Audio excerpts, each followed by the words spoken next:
Hi everyone and welcome. Today I'm going to talk about all the popular fantasy series that unfortunately I did not like. I always go into a fantasy series hoping that I will love it, and especially when I picked up these ones, they are so popular, everybody seems to love them, I had extremely high expectations. But unfortunately they just weren't for me. Now, for some of these I have a dedicated video about why I did not finish the series, and of course I will link that in the description box down below, but the majority of them I just mentioned in passing during a wrap-up. I did not finish this one, not my cup of tea, or these are even from pre-booktube, so I do think that it's definitely helpful to have a video where all of them are put together. And I had a lot of fun making this list because it seems like there is a common thread throughout where there is definitely a very clear reason about why I don't like some of these series. But without further ado, let's get into the list. Luckily, I don't have too many series on the list. The majority of what I pick up, I still very much enjoy. And the first one here is The Riftward Cycle by Raymond E. Feist. The first book, Magician. I don't even know if you can count this as a DNF. I went 80 pages in and I realized this is not my cup of tea. And I even bought the original trilogy already, which is a shame.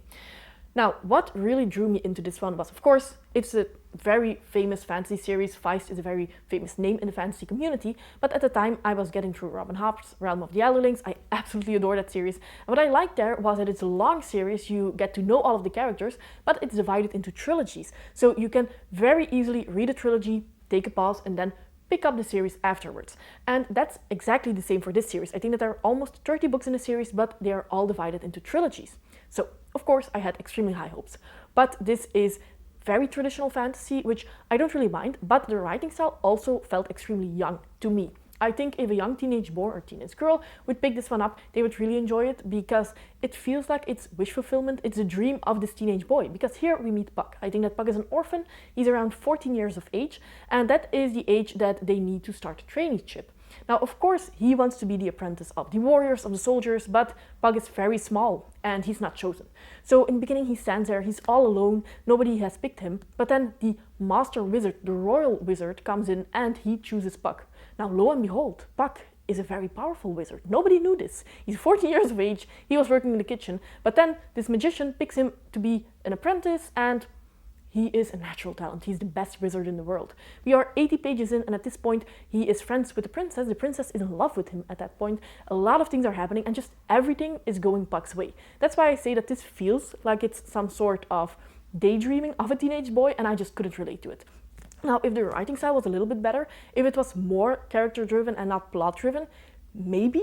But all in all, this is just all the things that I do not like with older fantasy, and I definitely understand that these are the people that paved the way through the more modern fantasy, but that doesn't really mean that I should like it. I appreciate it, I can see what they did, but it's just not my thing. So I'm happy that after 80 pages I realized that, but at the same time it is a shame because I was really hoping to love it and to have a new, very long series to commit to.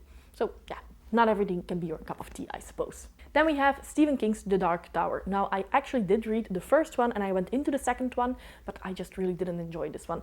And I read this one almost a decade ago. As you can see, this is the Dutch version. I'm never really getting rid of this because this was a present, but no, not my cup of tea. And I think that if I picked it up now, I would have probably even DNF'd the first one a couple of chapters in probably. I'm not the biggest fan of Stephen King's writing style in general. I have not tried a lot of his books, but just when I read it, when I watch the movies as well, it's fine, but it's nothing really that I'm going to be very interested in. But this one is also a mix of different genres, and I don't like that. I like my fantasy to be fantasy, I like my sci-fi to be sci-fi, and I like my horror to be horror. This is a mix of all of that. And again, I can see that that is very skillfully done, but it's just something that I don't enjoy. Roland, the main character, he's fine, but nothing special. I also think that this is more a work of fiction where you need to explore it, and part of it is exploring this world and trying to figure out what's going on, but it's not really about the characters. I also heard that as the series progresses, it gets weirder and weirder, and especially the end, some people love it, some people hate it. So if I can't even get through the second book, I think that this is just not my type of series. And again, if I would have picked it up now, I wouldn't even have picked it up now at this point because I know that I don't like that mix of different subgenres. So even though Stephen King is an author that most people love, I know that a lot of people love the Dark Tower series, it's just not for me. Next up, we have a series that I have contemplated picking up again and again, and I even wanted to start the audiobook in fall, but then I remembered why I just really dislike this series, so I decided not to do that. And that is The Lord of the Rings by Tolkien. Now, I have read The Hobbit by Tolkien, but it's fine, I suppose. I don't really think that that's anything special. It's a fine children's book, but I read it and I can't even remember it. And I also remember having to really try to get through it, having to commit myself and force myself to pick it up. So the same happened with this one. Now, I think that there are different facets here. Part of it is that I grew up watching the movies. I love those movies, and I am a reader who loves character-driven works. So I'm never going to read a book because of the plot. This is very plot-driven. And where it is similar to the movies, that's fine, but I know what it's about, so nothing new to the table. And when it's different from the movies, like Tom Bombadil, I really dislike Tom Bombadil. So it's actually worse than the movies for me personally. And because I am a character-driven reader and there's nothing really here, there's no nuances, you have the good people, you have the bad people, and good prevails, as always. It's just nothing new. I think that if I hadn't seen the movies, maybe I would have liked it more, but also the writing style. Now, I have only read this in Dutch, so maybe it's a translation, but there are a lot of poems, there are a lot of songs, and I just really don't like that. So it's the writing style, it's that it's extremely plot-driven, it's that the characters are just one-dimensional, and it's that I already know the plot. Why should I pick this one up?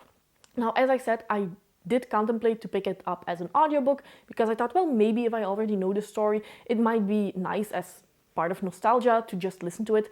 But then somebody reminded me that there are songs and that some narrators apparently sing those songs. And I decided I have more than enough audiobooks that I'm going to like better than this. And if I pick it up, I will probably stop at the same point as I always stop, which is when we get to Tom Bombadil. I don't really get this far into those books. So yeah, as a fantasy fan, I really just don't like Tolkien. As I said, I really understand what he did for the genre. I'm not saying that he's a bad author. I'm not a person who can make those statements. I'm just saying that it's not something that I personally enjoy. And that's definitely true for the next author. That is, of course, Brandon Sanderson, but Mistborn Era 2. This is a series that I have gone back and forth numerous times. I have read the first 3 books. I have disliked all of them. I do think that all of them went better as we went along. So the first book, I really disliked. I didn't know what was going on. And then the second and the third one were a little bit better. So that's why I was contemplating maybe picking up the 4th and final book. I've gotten this far. Why don't I just push 3 and then I can say that I finished the series? But then I reminded myself that I don't really care. Why should I be able to say I finished the series if I did not have a good time finishing that series and if I did not like reading that 4th book? And I'm definitely not going to spend money reading that 4th book that I don't like. Brandon Sanderson and his character work is something that I don't like at all. I think in this one, it's more prevalent than in his other works. Wayne is annoying. Every time I read about him, I just could not even make me believe that this is a character, that this is something who could be real in real life. It's just not possible. Wax is a character who is the main character. He's just a cardboard. There's nothing there. I think if he would be in real life and you look into his eyes, nothing, which is of course also not really interesting to read about. I think that my favorite character here is Teres, who is a very small secondary character, and I think that a lot of people hate her. So that says a lot about Brandon Sanderson's character work and how I think about it. Now also just the setting. I think in the original trilogy I really liked the setting and it was very cool and new. Here we have more or less the same magic system, so I've read it before, and we have guns. It's a little bit mystery, murder mystery. It's too modern for me. So in the end, it's not my type of setting, it's not my type of author, and these are not my type of characters. So another series that I'm definitely not going to continue. Another favorite author whose works I DNF'd, and I don't think that I'm making friends here, is of course Robert Jordan, the author of the Wheel of Time series. I read the first 4 books in Wheel of Time, then I wanted to get into the 5th one. I tried and I got maybe 10 pages in and I realized I don't care what's happening. I could read just a summary on Wikipedia, know how it ends, and that would be fine. But at this point, I still haven't done that because I just really don't care, apparently. And I think that if I would have picked it up now, I would have DNF'd it way sooner. But I picked up the series when I was new to booktube, I was discovering fantasy, and I heard time and time again, if you love fantasy, pick up Wheel of Time. It's going to be your favorite series ever, it's going to change your life, and you'll be set for years to come to enjoy the series. So of course, I picked it up. I even bought all of the hardcovers, which is insane. I would never do that at this point. But I picked up the first one and I thought, yeah, this is fine. I'm not really in love, but it's okay, I suppose. It was, of course, that first book was very traditional. It was heavily influenced by, I think, The Lord of the Rings, which was a safe choice. But of course, 14 books later, it has expanded from that. But I really enjoyed that first book for what it was. And then I powered through because everybody kept saying that it gets better. After the 4th book, you're going to be absolutely in love. And the second book, The Great Hunt, was an amazing book. I still think that that ending is one of the best endings that I've ever read, so definitely high praise in that regard. But at the end of the fourth book, I realized that I did not like any of the characters. I did not think that the relationships that Robert Jordan was expanding upon and was trying to make very realistic and trying to make you care for just didn't work. They didn't feel realistic. It felt like all of the characters were trying to make drama just for the sake of moving the plot forward, and I just did not like it. And then with the fifth book, I realized, what am I doing here? It's a 15-book long series, and I think that it's fine at best. There are better books that I can spend my time on. Now, I have an entire video, I think that it's 20 minutes long, if I'm not mistaken, about why I did not like Wheel of Time. So of course I will link that in the description box down below, but safe to say, no, I did not like it at all. Now, another series that I want to talk about, and this is one that I have already sold all of the books of, same for Wheel of Time, by the way, so I don't have anything to hold up, but that is The Faithful and the Fallen series by John Gwynne. I had the 4 hardcovers. I got them very cheap, so I felt very lucky because I thought that I was going to love it. A lot of people said that, well, maybe you don't like Wheel of Time, but you are going to like John Gwynne because it's gritty, there are so many twists and turns, and you're not going to see what's coming. I saw what's coming. I predicted a lot of the twists, and I'm not the type of person who predicts a lot.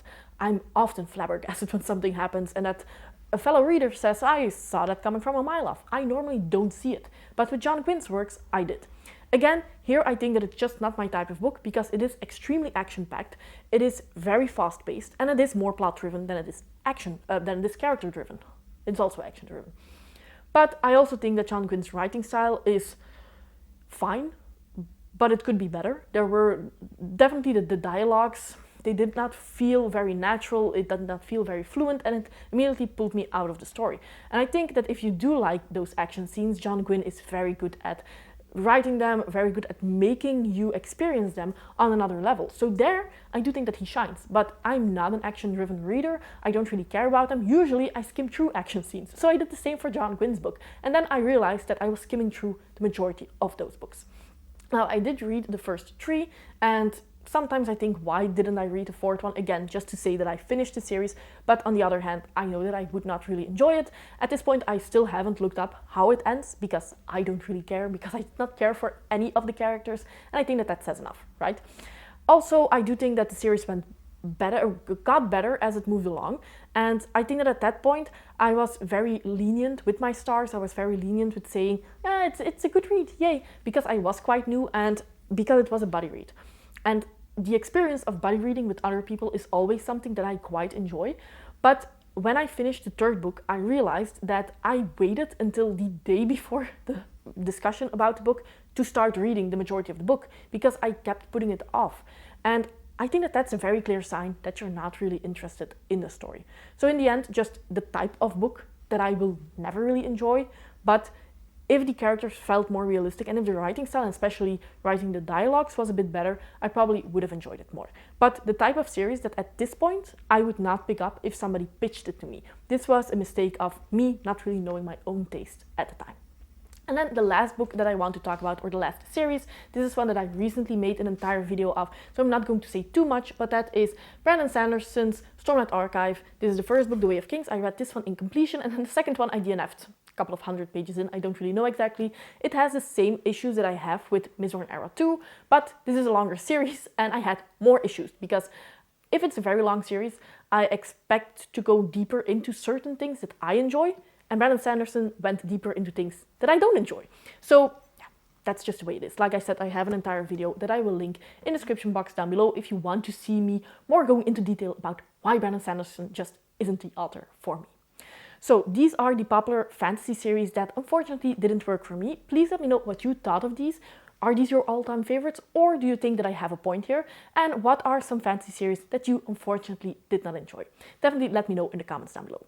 If you want to see some fantasy series that I do really enjoy, because I am a reader, I enjoy most of the things that I read, you can watch this video right here. As always, I do hope that you enjoyed the video, and see you next time. Bye!